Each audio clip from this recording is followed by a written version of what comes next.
আজি আমাৰ নাটকৰ মেকআপ হৈ আছে ফটোশ্বুট আমি বহুত পুৰণা দিনলৈ উভতি যাম নৰ্মেল গেটআপৰ পৰা আমি আজি পৃথুৰ ৰাজ্যলৈ উভতি যাম তাৰে মেকআপ চলি আছে এতিয়া মেকআপ কৰি আছে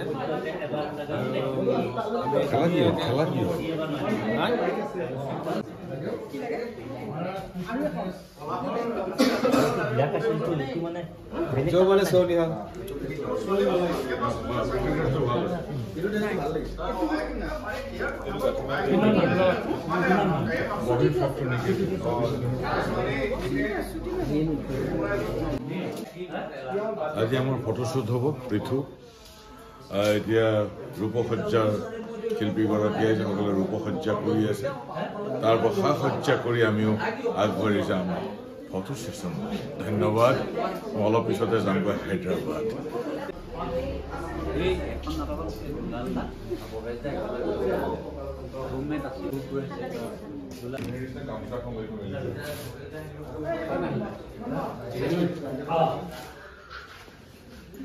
মেকআপ ললে মেকআপ হল অলপ এনে ৰেষ্ট লৈছো আজি কি আপোনাৰ কেৰেক্টাৰটো কেৰেক্টাৰটো মণ্ডল কেৰেক্টাৰ তাই ৰিহাৰ্চেল হৈ গ'ল এতিয়া ফটোশ্বুট তাৰ কাৰণে মেকআপ হৈ আছে মই কেতিয়া নাটকখন কেতিয়া হ'ব কি হ'ব 11 তাৰিখে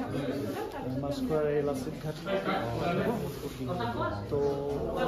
আহিলে ভাল সকলো বল কিছু খাইছে তাৰ হৈছে মাছ যোনে মাছ খায় আৰু গাহৰি নাপায়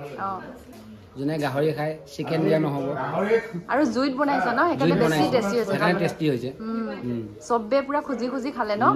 তোমালে নাথাকিলে হ'ব আছে আছে মইতো 2 বাটি খাইছো নিজৰ ঘৰত কেতিয়াও গাহৰি নাখায়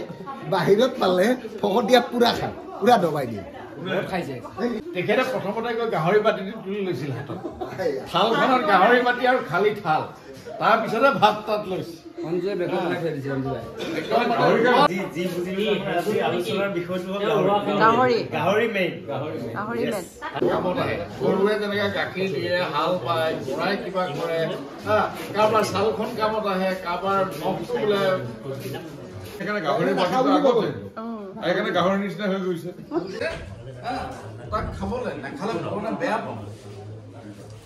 গাহৰিটো খাবৰ কাৰণে জন্ম গাহৰিয়ে হাল বাই ট্ৰেক্টৰ এই নহয় এতিয়া আমাৰ প্ৰমাণপত্ৰ বিতৰণ হ'ব সন্মিলনৰ কামপীঠ মণ্ডলী পূৰ্ণাংগ নাট প্ৰতিযোগিতাত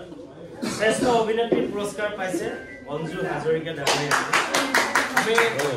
এয়া আগবঢ়াই দিলোঁ সকলোৱে এটা হাত চুবৰ বিচাৰিছোঁ ট্ৰফিটো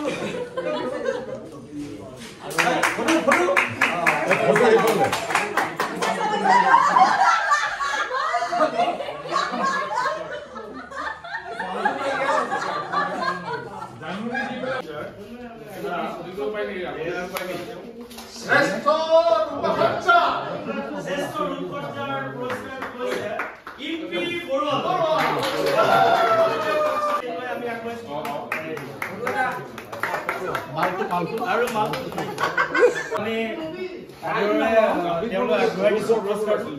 আপুনি এটা হাঁহিৰে আপোনাৰ উত্তৰ আমি কামনা কৰোঁ এইখিনিতে এটা বিশেষ মানে স্পেচিয়েল কি বুলি কয় gift award special award goes to নিজৰা নমন মানে আমি যাৰ কাৰণে আজি গাহৰি এয়া এৱাৰ্ডটো গ্ৰহণ কৰিবৰ কাৰণে মই আপোনাক নিমন্ত্ৰণ জনাইছো আহক নহয় তাৰমানে এখেতৰ কাৰণে আমি গাহৰিৰ যিজন আচল হকদাৰ তেওঁ হ'ল মন্মথ বৰুৱা ডাঙৰীয়া তেওঁক আমি মঞ্চলৈ নিমন্ত্ৰণ জনাইছো এইখিনিতে ভৱেশ দাস ডাঙৰীয়া তেখেতক পুৰস্কাৰটোৰে পুৰস্কৃত কৰিম মই নিজে মন্মথক আৰ্থিংটো দি আছো মিছ সকলোৱে এটা হাত চাপৰি